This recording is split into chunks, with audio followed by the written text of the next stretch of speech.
Hello, everybody, and welcome to Week 2 of the Best F Fantasy Show, live from the basement. I'm your host, Steve Albertini, joined by both my senior analysts this week, Carmen Del Mastro and Jerry Procopio. Please follow us on Twitter at Best F Show, and check out the website, bestffantasyshow.com.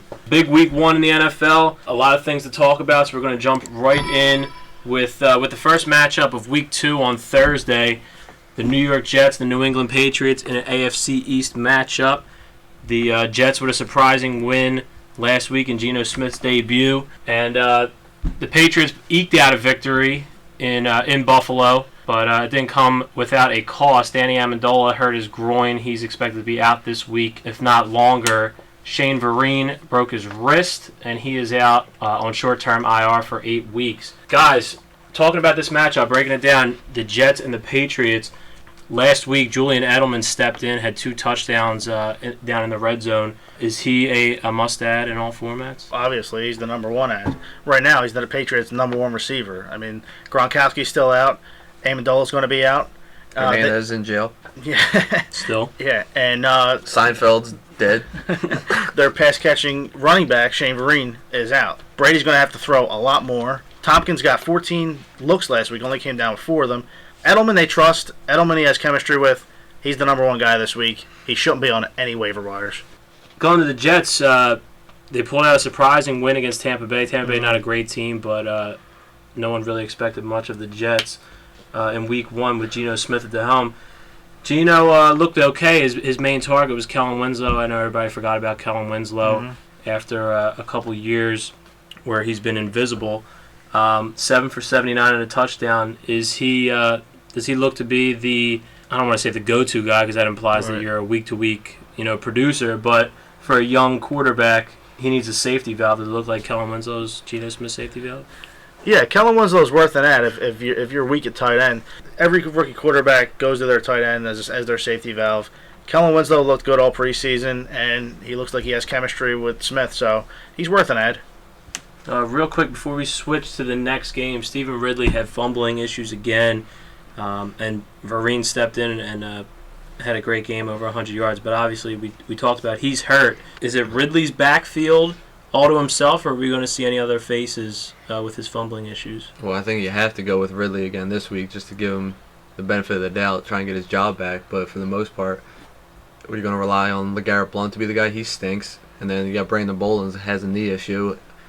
And the only other option they have in New England is Leon Washington, who's 31, and his best days are behind him. So obviously it's going to be Ridley's backfield from here on out, unless Brandon Bolden can heal up and actually be a threat to Stephen Ridley. Yeah, if you were a Shane Vereen owner or have Ridley and you're looking for a handcuff, I wouldn't rush out to go grab like LeGarrette Blount, Bolden, or Washington. I think right now, if Ridley doesn't fumble, he's going to get almost all the touches. And other than that, it's just going to be a headache with the other running backs.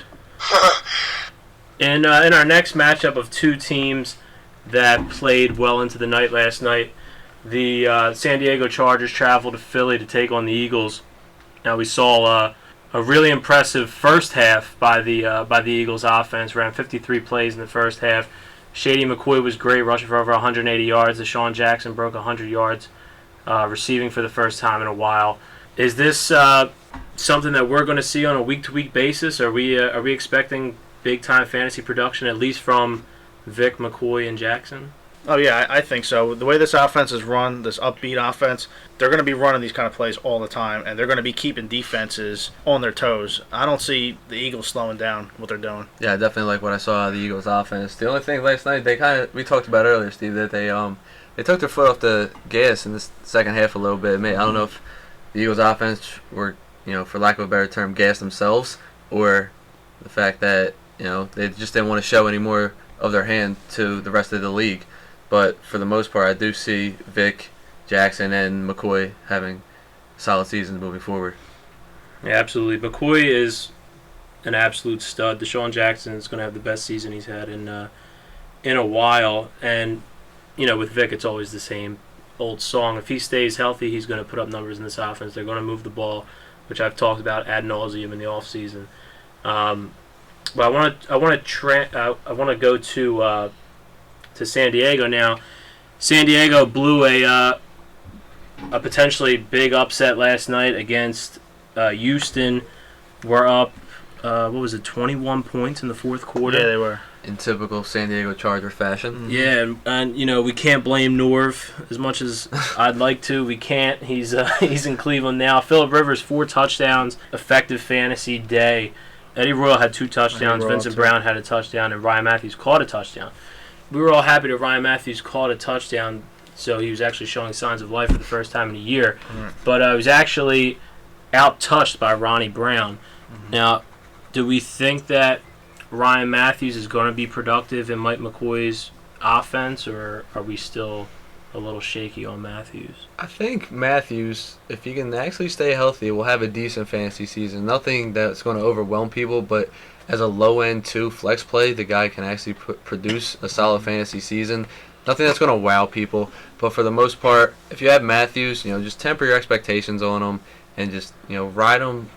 Expect low-end fantasy points out of him. But for the most important part is he's actually showing signs of life, but he does lack that bursts. That's why he's not going to be that productive on the ground. If they can get him more involved in the passing game, then you're going to see his fantasy numbers start to increase. He's already scored, I believe, as many touchdowns as he did all of last season.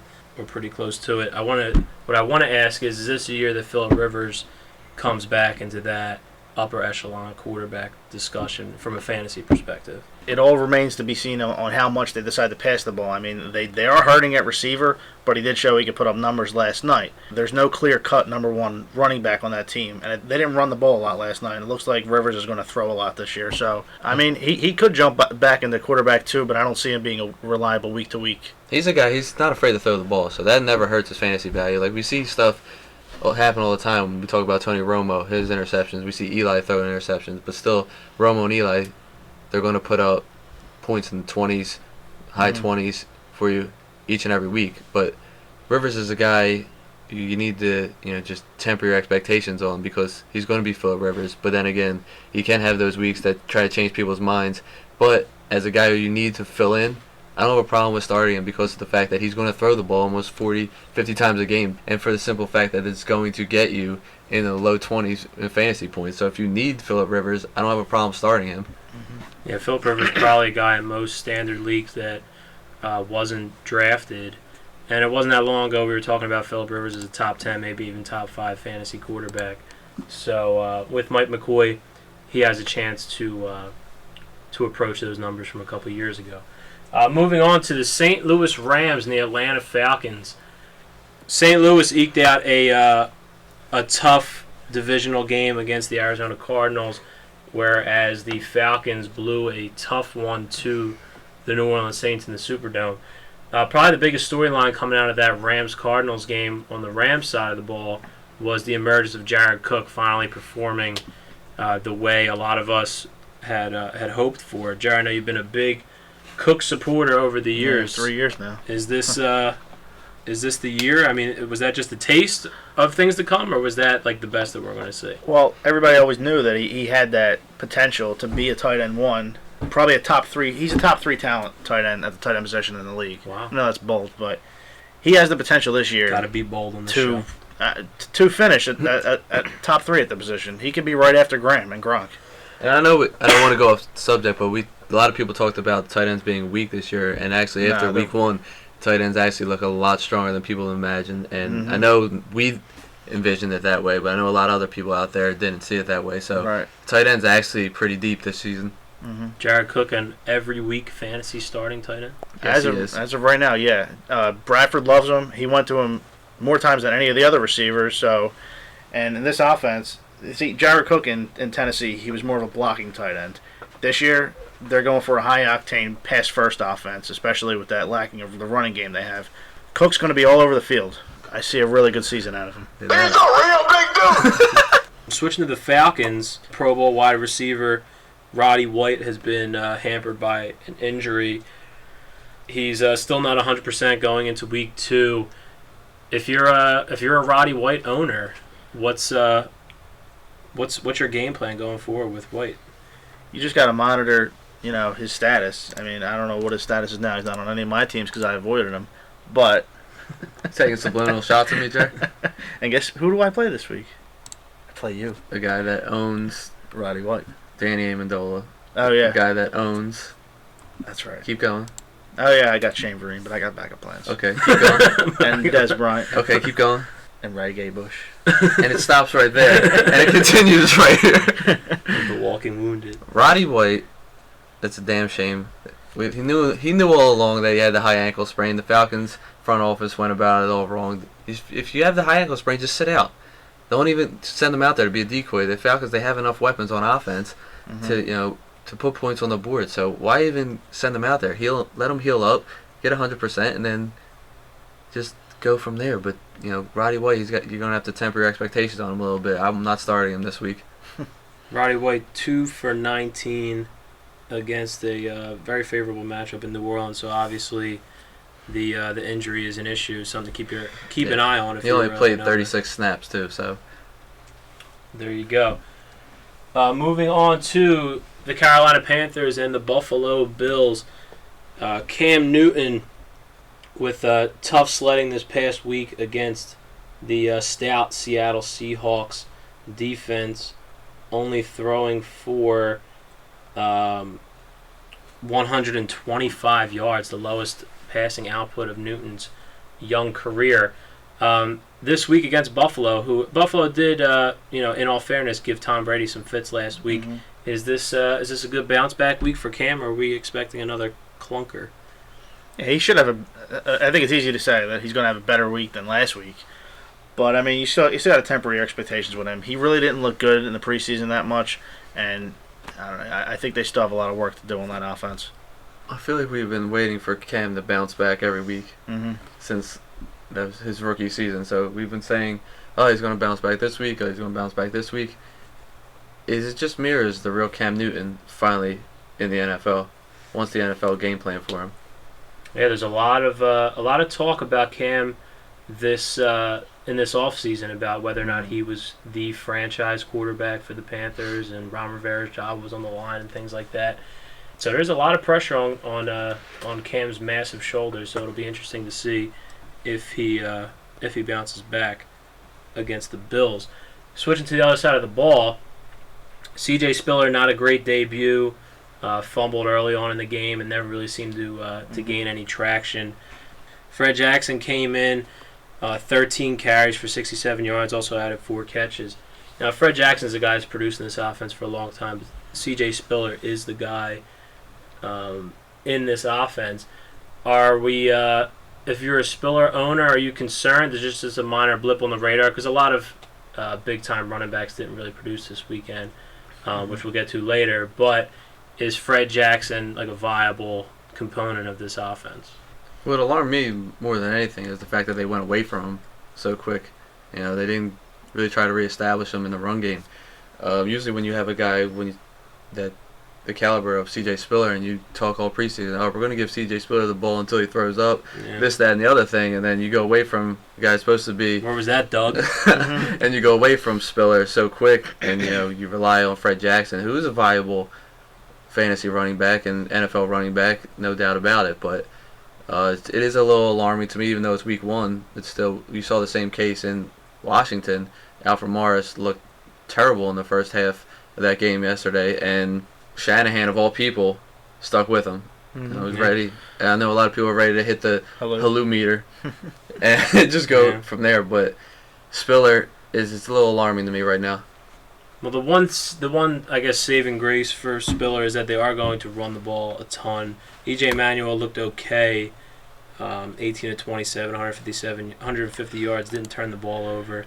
But they are going to run the ball a lot. Jackson will get touches, but even with that bad performance, Spiller still had 17 attempts to his 13. I don't expect it to be that close going forward. Jared, do you have any input on this issue? No, I agree with everything you guys said. All right, moving on to Minnesota-Chicago NFC North matchup here.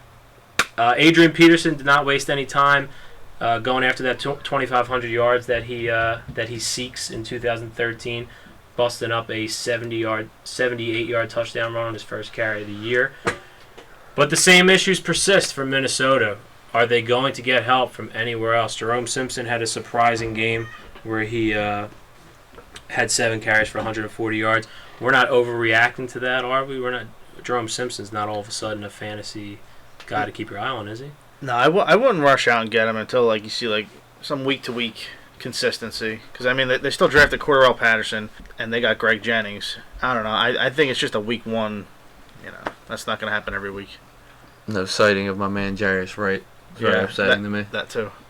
I mean, I talked about it last week. Christian Ponder is just not very good. No.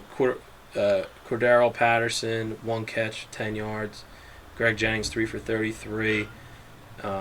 Multiple turnovers for Ponder, 3 interceptions. I mean, you just can't do that, especially on the road. Jared, you have something to say? No. I thought you were saying something. You can't do that on the road in the division. Somebody's going to have to step up to help out Adrian Peterson. Percy Harvin used to be that guy. I don't think we know who that guy is yet, but somebody needs to. Kyle Rudolph, he was invisible. He had 20 yards receiving. Right. On the other side, Chicago pulled out a nice win at home against a tough Cincinnati team with Brandon Marshall, shocker, catching the go-ahead touchdown from his buddy Jay Cutler.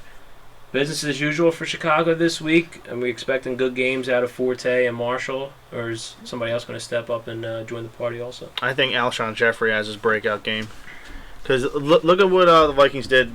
They kept Calvin Johnson in check last week. I mean, I know he caught that touchdown that came back a little bit, but A little bit. Yeah. It was called back a little bit. It was called back. But still, look, Nate Burleson had a good game last week. Reggie Bush had 100 yards. Matt Forte is going to kill it this week. Alshon Jeffrey has a breakout game. Marshall will have a good game, but Jeffrey's going to have a bigger game. A bigger game than Brandon? Yes. Wow. I smell a wager. An eyebrow? No. It's not that big of a wager. If Colin Kaepernick and Russell Wilson can wager Didn't an hear about eyebrow that. shaving, They did? Yep. on this I didn't hear week's about game, the loser shaves 1 eyebrow. Really? Yeah. I think we should institute that into our show. I can't go to work with one eyebrow. You don't work. Moving right along to the Washington Redskins travel to Lambeau to take on the Packers. Washington with a tough loss last night against Chip Kelly and the Eagles. RG3 is back. It took him a little while to get his legs under him. Threw 2 interceptions in the first half, but in a comeback garbage time situation late in the game, led a furious comeback, threw a couple touchdowns, threw for over 320 yards, which is his new career high. Is RG3 back? Have we seen enough that we're ready to be 100% confident in him? And also, tough game last night for the running game. Never really had a chance because of the way the first half unfolded to get that going. Do we expect them to pick up the running game in week 2 as well, which was their calling card last year? Yeah, they have to pick up the running game, and it surprised me a lot the way the passing game actually came out. In my opinion, they should have gotten RG3. They should have set up more screens for him to Garcon and Hankerson and Santana Moss. Try and get his rhythm early in the game instead of later in the game when those bubble screens they really started to work for the Redskins offense instead of the deep ball that he kept trying to throw, and the passing and the timing patterns were not there for him. The rust factor. That's what happens when you don't play any preseason games. You don't have the timing. You're not up to game speed, and especially against the Eagles defense, which was just clicking on all cylinders last night early in that game. RG3 stood no chance in the first half until they actually started to make an adjustment and really work those short passing game. That's when you saw RG3 really start to find his rhythm, and that's what you're going to see a lot of this week. Run game, short pass, open up the deep ball. Yeah, RG3, he got hit. He got hit a lot in that in that first half.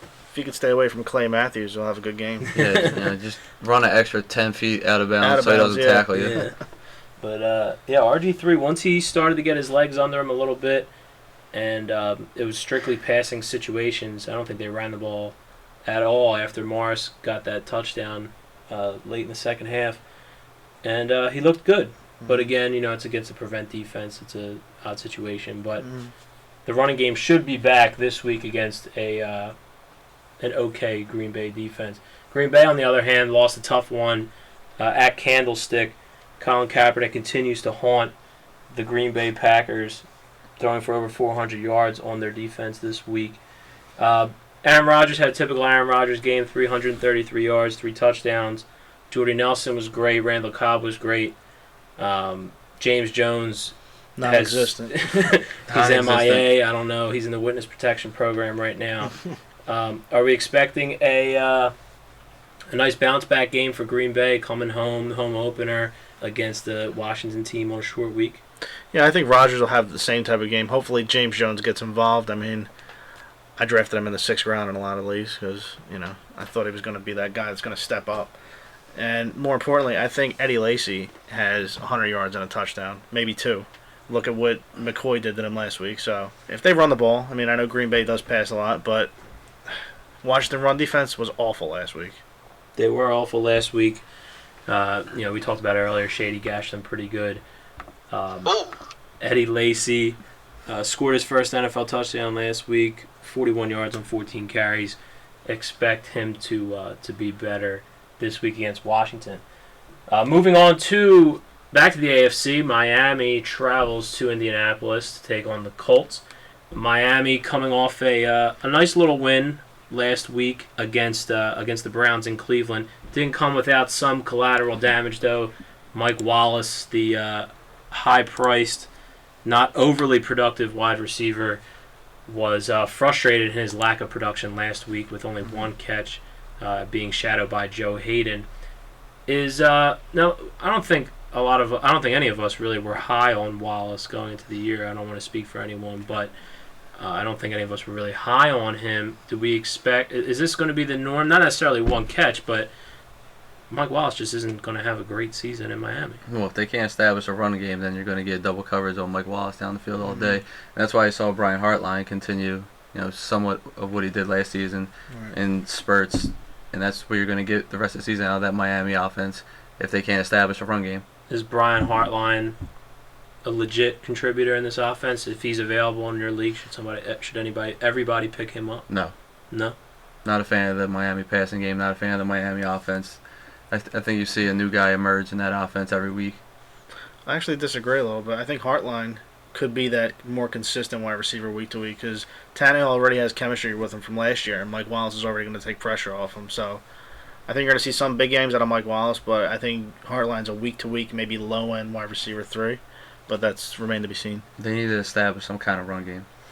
I think they will, but I mean Hartline is the guy that's going to get not as much attention as Wallace is, so that's all I'm saying. Yeah, I don't think Hartline's going to be I think 9 for 114 and a touchdown is probably going to be his best game of the season, but he could be a contributor in PPR formats.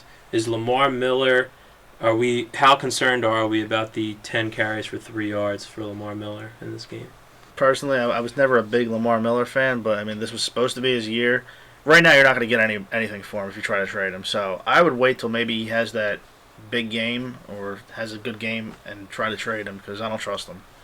If you are in need of a running back and he's the perfect, buy low candidate right now. Granted, they're not expecting much out of him, but still, if you're still in need of that running back, buy low situation, and you're desperate, take a chance.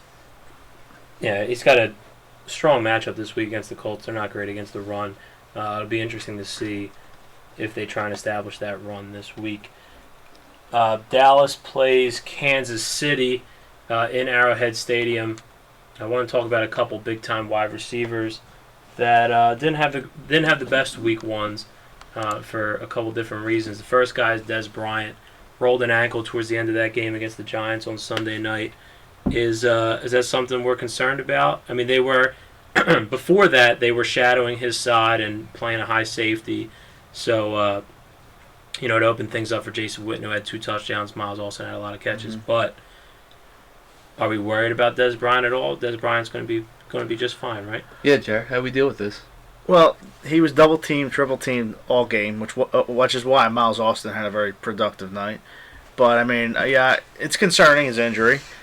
we still got to see how that pans out. I mean, it's nothing too serious. It's a mild foot sprain. He says he's going to be Yeah. ready for Sunday, for what that's worth. That's what he says, but right now he's questionable. So, if he doesn't go and you're really desperate for a wideout, pick up Terrence Williams. He's going to start in his spot.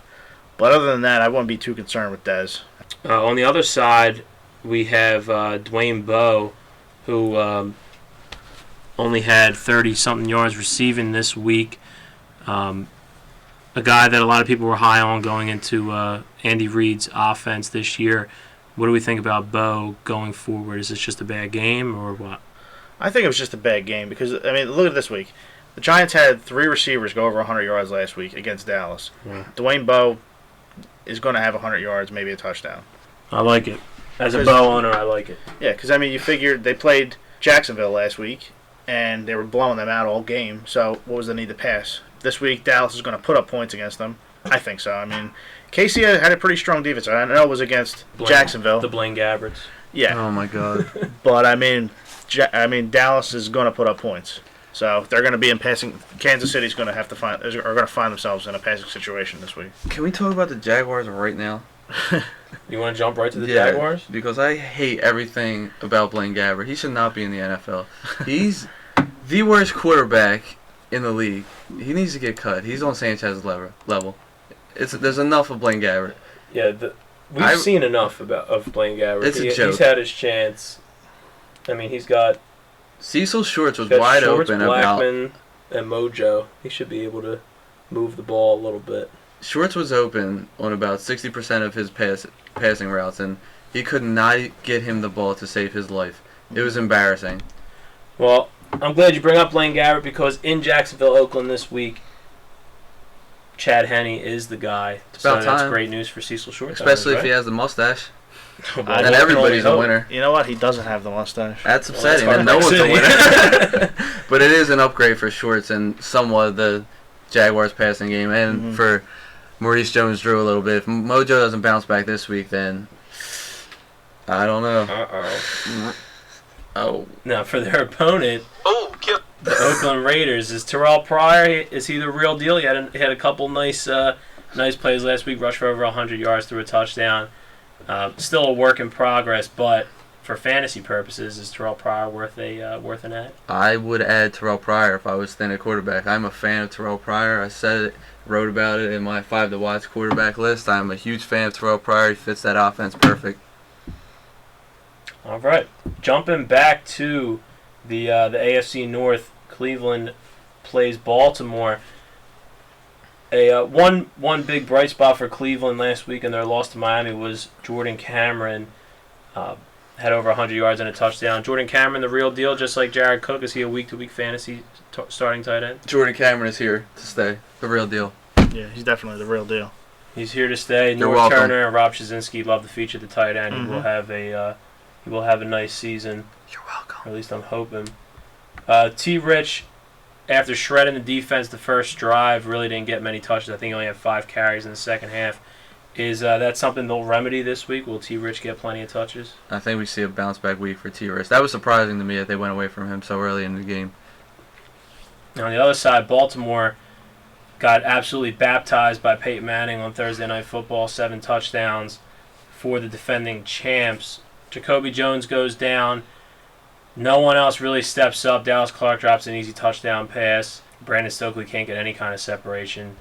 Who's going to step up other than Torrey Smith and Ray Rice? Is anybody going to step up for the Ravens and Joe Flacco? One guy I like in particular is Marlon Brown. He's a guy, low-end draft pick for the Ravens. Last week kind of established himself a little bit in that offense, and I expect more of the same from him with a tough matchup for Torrey Smith against Joe Hayden. Mm-hmm.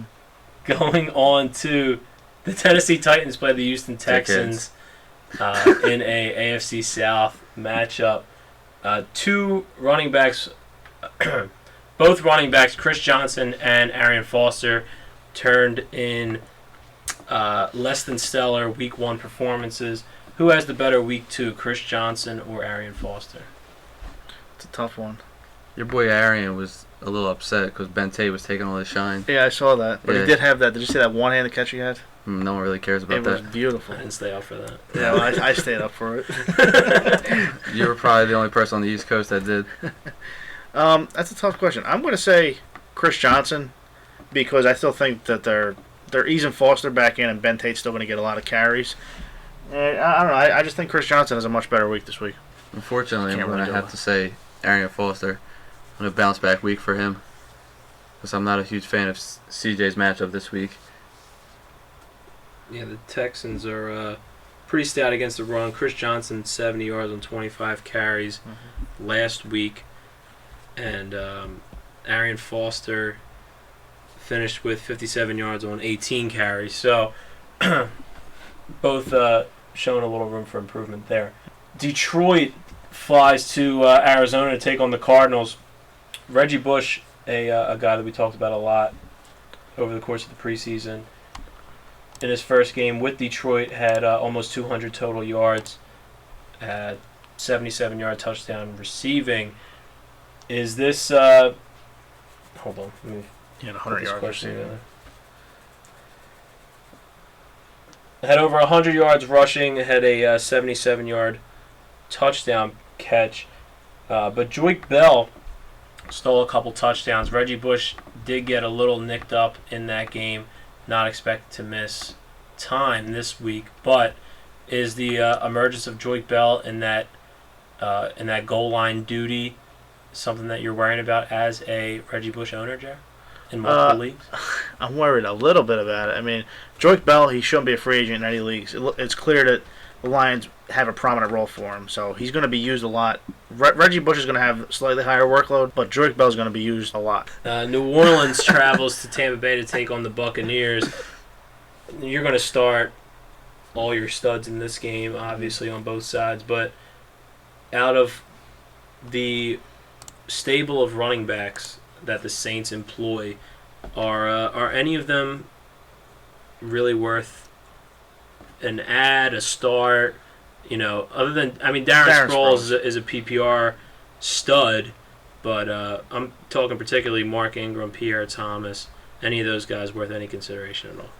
Well, the Just best put on your bench, yes, but the to best start, no. Yeah, they're both low-end flex players. I mean, until they have one guy that's going to carry the ball 15 to 20 times and actually be consistent about it. I mean, Mark Ingram's had 3 years now, and he hasn't done anything. Your favorite running back in the NFL, Yeah. Jeff? So, I mean, Pierre Thomas outplays him every We should be game. seeing that Yeah. story time with J-Pro any day now, right? It's coming up. It's coming.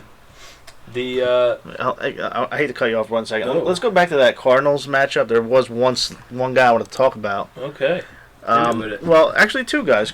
Carson Palmer is actually a free agent in a lot of leagues. He went undrafted because everybody remembers, how Carson Palmer was and all the mistakes he's made. But Bruce Arians' offense, he threw over 300 yards, 2 touchdowns, and he threw the ball 40 times last week. This is going to be a high octane pass first offense. And one guy I want to talk about that probably went undrafted in a lot of leagues, Andre Roberts. He went to him 9 times. He had, I believe, 8 catches for over 90 yards playing the slot. And I think he's a guy that's going to be a consistent week-to-week, especially in PPR formats. Maybe a week-to-week high-end wide receiver 3. Yeah, Andre Roberts, 8 catches, 97 yards. Yeah. Ooh. A lot of mouths to feed in that Arizona passing Yeah, game. They all performed this week. Especially with Michael Floyd and Fitzgerald on the outside. He's working the slot. Palmer trusts him. Went to him about 10 times, so sneaky. In the Manning Bowl, Denver travels to the Meadowlands to take on the Giants. Real quick, David Wilson had an absolutely brutal week 1. Is his starting job in serious jeopardy with the likes of Darrell Scott backing him up and the newly re-signed Brandon Jacobs? I think David Wilson's still the number one in that Giants run game. Has to be the guy. He's got the most talent in the backfield. Coughlin's going to go with him regardless of his fumbling issues. Darrell Scott, not as talented as the guy. Brandon Jacobs is a dinosaur. I'm sorry. It's David Wilson's backfield. Yeah, they have to give David Wilson another chance. I mean, if a guy fumbles 1 or 2 times and costs you the game, obviously he's got to be benched. But I mean, they have to figure out David Wilson's fumbling issues. They got to get that solved. He's the guy. Yeah, David Wilson is the guy, but he does have a loose grip on the starting job. No pun intended. San Francisco takes on Seattle Sunday night. Harm, talk about the Kaepernick-Bolden connection this week. It was a beautiful. It's thing. lovely. I mean, Anquan Bolden, he's too old. Can't run. Can't get separation. Can't do it. But he just dropped, double-digit catches. Probably his second best, yardage game of his career. Just saying. Besides that, great thing for Kaepernick owners is the guy barely ran the ball and that he threw for over 400 yards. So, Jared, how do you feel about that? It was good against the Green Bay defense. Okay. Let's see against Richard Sherman. He Brandon did a Brown. lot better than your boy Matty Ice against a terrible Saints defense. Just saying. Okay. With a lot more supposed weapons, in quotation marks. Just saying. That's a fair point. Colin Kaepernick was awesome this week. Another guy I want to yards. point out, a guy who's not a good fantasy tight end, Vernon Davis, Matthew Berry. What up? Davis 2 touchdowns. Bolden scored. Jerry, real high on Golden Tate going into the year, but actually Doug Baldwin had a nice game last week in Carolina. Is Doug Baldwin worth a speculative ad? Is he the number one over Golden Tate? What do you think? What's going on in the Seattle passing game? I still regard Tate as the number one guy, but I mean, like that offense, it's going to be too inconsistent. Like Doug Baldwin, I don't think. Yeah. On Monday night, Pittsburgh travels to Cincinnati, and the Pittsburgh offense is an absolute mess. Their center Marquise Pouncey done for the year. They didn't score an offensive point until 58 minutes into the game against Tennessee. On the other side of the ball, with Cincinnati, A.J. Green had an absolute monster game, over 160 yards, 2 touchdowns against Chicago. But we never really talk about defense on this show. Cincinnati defense, highly regarded coming to the year, did not have a great week against Chicago. But against this depleted Pittsburgh offense, is it going to be a good week for that Cincinnati defense? Oh yeah, definitely. They're going to have 4 to 6 sacks, maybe a few interceptions. 4 to 6 sacks, couple turnovers. Yeah. I will take it. We'll be right back with our legends and jerk-offs for week 2.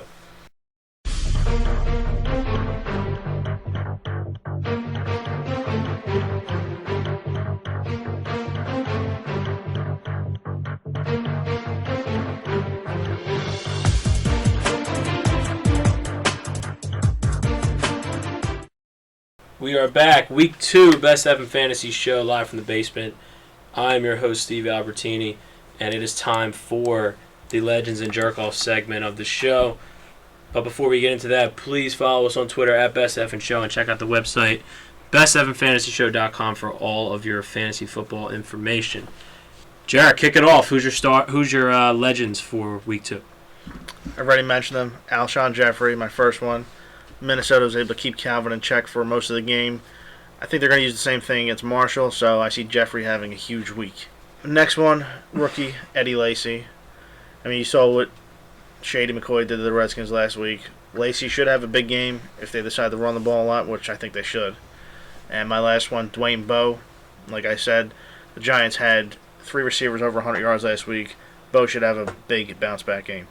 All right, Jared, I'm going to roll with the guy you mentioned earlier, Carson Palmer. Here's a guy, like you mentioned, on a lot of waiver wires, still out there in a couple leagues, going against a very weak Lions defense at home opener. I expect big things out of Palmer this week in Bruce Arians' pass-heavy offense.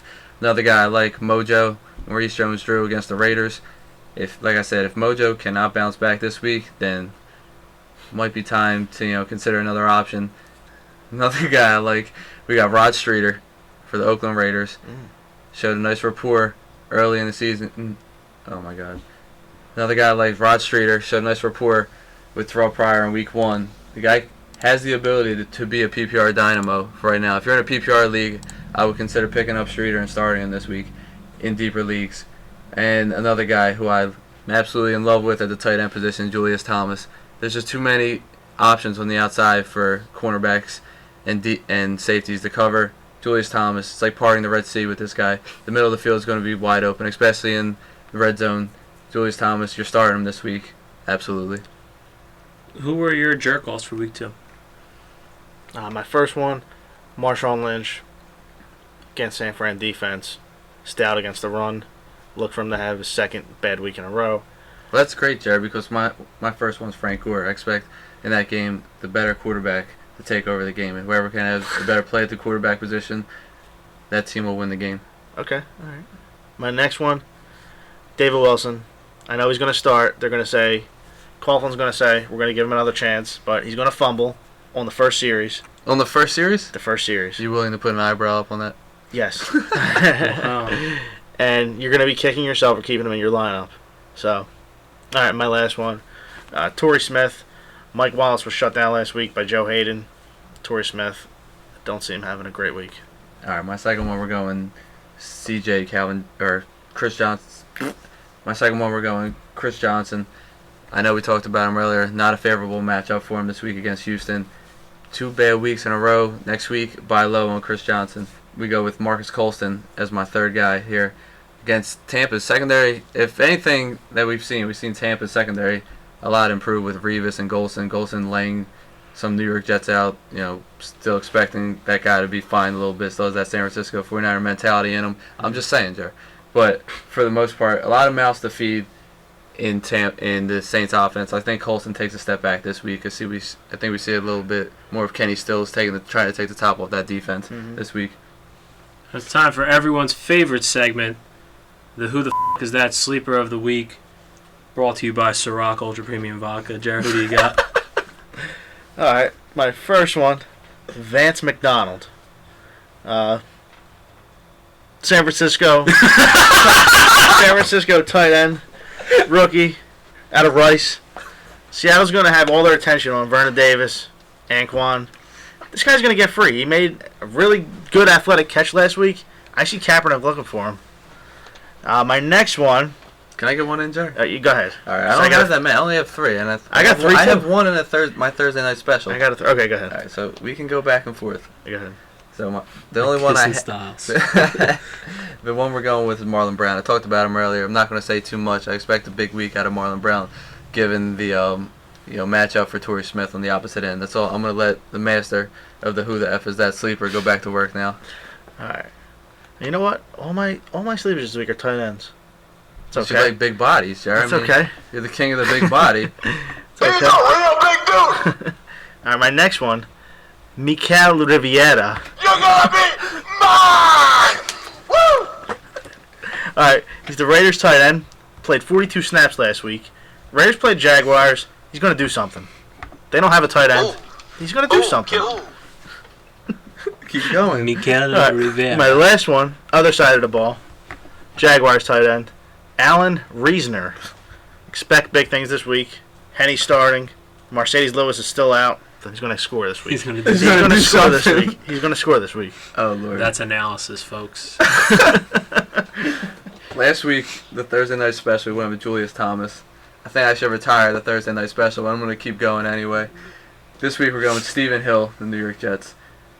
They're going to have to put points up to keep up with the New England Patriots. Last week, he had a team-high 9 targets, had 6 catches for 36 yards. I see Stephen Hill finding the end zone in a game that the Jets are going to have to find a way to keep it close. Garbage time production, it matters. Stephen Hill, Thursday night special. That's good. That's good. Is that it? Yeah. All right. Instead of taking our final break, we'll just go right into it with questions from our Twitter followers. Since our executive producer, Nick Specca, is not in the building tonight, I will take over those duties. Nick Specca, newly engaged. I've got the style and profile like never before. Wow. Congratulations, Nick. We're so proud of you, buddy. The first question. You did it! The first question comes from @BenComoFF. He needs help with his flex position in a PPR league. Pick one: Maurice Jones-Drew, Cecil Shorts, Golden Tate, or Tavon Austin. That's simple for me. I'm still starting Mojo out of all those guys. Yeah, I would have to say Mojo, too. Chad Henne revitalizing that offense.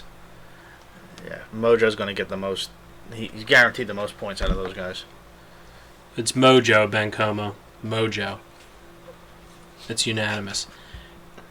Got a question from one of our favorite followers, at NYC Money 123.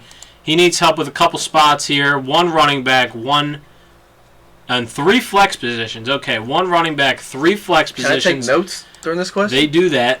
1 running back, 3 flex. All touchdowns are 6 points to half point for PPR. Here are the names: Cecil Shorts, Jason Witten. You got to pick 4. Cecil Shorts, Jason Witten, Antonio Brown, Darrell Richardson, Lamar Miller, and Giovanni Bernard. We got to pick 4. You got to pick 4. Right now. I'm live. There's 1 that's solely a running back spot. The other 3 are some variation of a flex position. I'm going to go for the running back. I'm going to give Lamar the benefit of the doubt this week. Even though I still love Gio, I still think he's going to be great this year. Still going to go with Lamar Miller at the running back spot. For his 1 running back, 1 tight end spot, we're going to go with, obviously, Jason Witten. You got to start him. You got to do it. In the other wide receiver, running back, tight end, I'm going with Cecil, Eat My Shorts, and we're going with Antonio Brown. There you go. I agree with that answer. Boom. Lock it in. At E. Willville wants to busy. know, who should I start in a battle of awful Week 1 running backs, Lamar Miller or David Wilson? It's a tough one. We're just going to say Lamar Miller because David Wilson fumbles once, he's done. Lamar Miller is probably going to get more touches. I'm going with David Wilson. Okay. I have more confidence in David Wilson's ability than Lamar Miller. All right, guys. Our last question is... You don't want to break the tie? Yeah. I'm sorry? We What? need you to break the tie. You said Miller and Wilson? We got Denver for Wilson and Um, a subpar Indy matchup for Lamar Miller. I would say. I'm going to give the slight edge to Lamar Miller. He's got an easier matchup. Yeah. You saw what them. We saw what their Denver was actually pretty good against the run last week. And our last question is from our buddy Hank at LT Hank Drebin, and he needs defense help. Defense. Do we play defense? Yeah, we play defense, and he needs help going forward, not just for week 2. Who do you like? You get points for sacks, interceptions, fumble recoveries, everything. Who do you like? Dallas, Kansas City, Miami. Stop me when you like something. You hear something you like. The New York Jets, Atlanta, or Detroit. I'm gonna say Dallas. I'm going to say Atlanta.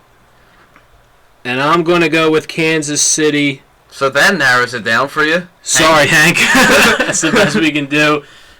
Thanks, everybody, for checking in this week. We'll see you next week. I'm your host, Steve Albertini. And this has been the Week 2 edition of the Best F in Fantasy Show.